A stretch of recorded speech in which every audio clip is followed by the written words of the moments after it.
যেই পড়াশোনা আমি টেকনোলজি নিয়ে করি, এত পড়া যদি আমি 9-10 থেকে পড়তাম, আজকে হয়তো কোনো ইউনিভার্সিটির প্রফেসর থাকতাম।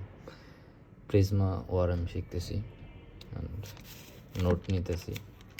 অ্যান্ড যারা নতুন কিছু শিখবা, এভাবে নোট নিবা, এই জিনিসগুলো আমার অনেক বেশি কাজে দিছে। অ্যান্ড নোট নিলে কী হয়, অনেক বেশি মনে থাকে। এটা আমি প্রত্যেকটা জিনিস এরকম দিস্তা খাতা কিনে নিয়েছি, বড় করে করে এক সাইডে পিন মেরে এরপর হচ্ছে এভাবে নোট নিই। ঠিক আছে, এভাবে নোট নিই।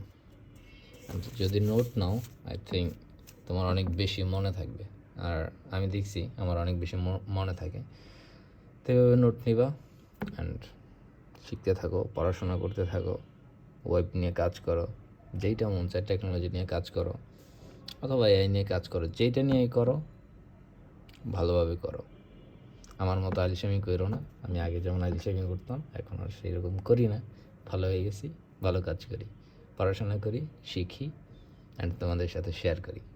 তুমিও শিখো, শেয়ার করো। ওকে, কী আছে জীবনে।